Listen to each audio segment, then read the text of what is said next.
The ancestors of the Grummles were Trogs, inhabiting the mountain caves of modern-day Pandaria, who were then magically transformed by the Mogu. Now, in a quest that didn't make it past the Mist of Pandaria beta, this deed was attributed to the Mogu Emperor Tian, and in fact this is the only mention in the lore of that emperor. However, a few years after Mist of Pandaria came out, Chronicle Volume 1 established that Lei Shen, the first Mogu Emperor, reigned for 2800 years, while all the other Mogu Emperors only collectively reigned for 200 more years. Since the Gromos became instrumental in the Mogu Empire's supply and communications network, it seems, to me at least, that they would have been mutated earlier than just 200 years before the Pandaren Revolution, so at some point in the reign of Lei Shen. However, it's also entirely possible that the explanation, which did not make it past the beta, that it was the work of this Emperor Tian, is still the actual version of events.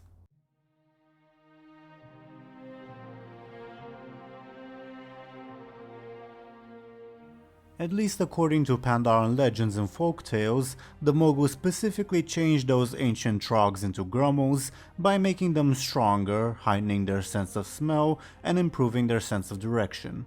Their original intention, again according to the legend, was to turn those empowered Trogs into master warriors and spies, able to discover and map out their enemies' locations, while also having the ability to, quote, crush them. Instead, while the Gromos are stronger and possess better senses of smell and direction, they are, well, pretty cowardly by their own admission, and don't really use their sense of smell for identifying enemies. They are also generally peaceful and, for the most part anyway, though they understand them, they don't embrace concepts such as vengeance and don't enjoy seeing their enemies die, quite the contrary. Funnily enough, like their dwarven cousins, they can hold their brew really well and can drink heavily. I suppose the fairly sloppy result of this transformation is a bit of an argument that it was done by this mysterious Emperor Tian rather than Lei Shen. Still, the Mogu, again according to legend, found the end result satisfying enough and charged the Gromos with running their supply and communications network, most importantly the supply chain to the Serpent's Spine. This turned out to be one of the downfalls of the Mogu Empire since, when the Gromos joined the Pandaren Revolution, the Mogu military garrisons were crippled by a lack of supplies and coordination, while by contrast the Pandaren rebels were well coordinated and informed of the Mogu movements.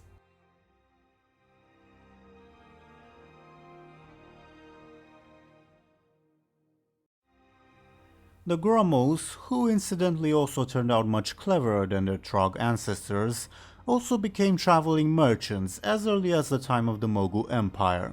Their greatest trade route, and main route to resupplying the Serpent's Spine, the Burlap Trail, has also been operating since the time of the Mogu.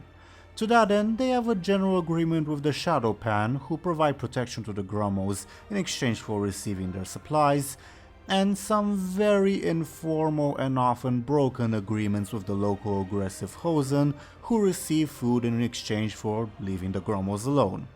They are also very inventive people. For example, when they first learned of the existence of oil after the Yongo invaded Kun-Lai's summit and started digging for it, they began thinking of using it in incense, somehow, campfires, and forever burning candles.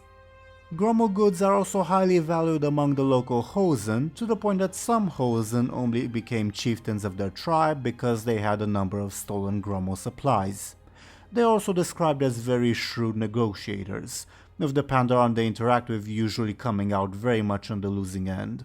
Still, their trade routes do bring great prosperity to the regions they visit, and Pandaren are generally eager to do business with them.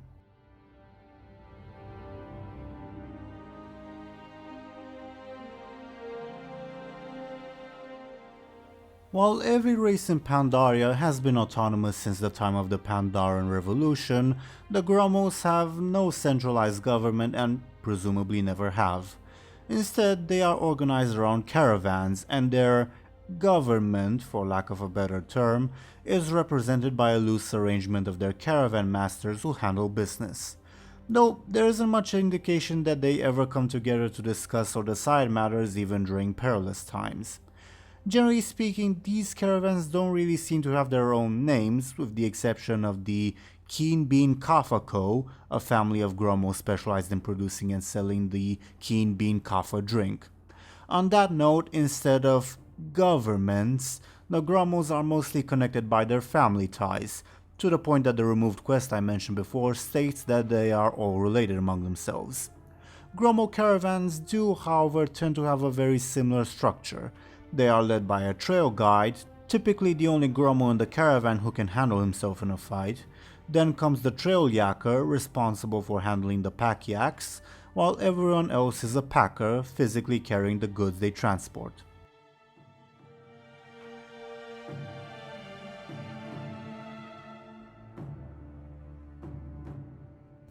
The Gromos are a very superstitious people, the vast majority of which are centered around their enhanced sense of smell. Namely, good smells are termed lucky dews and are considered, well, lucky, good fortune, and bad smells, lucky don'ts, are not. Though they do have some other superstitions, only journeying with their caravan when the wind blows from the east, avoiding the number 4, etc.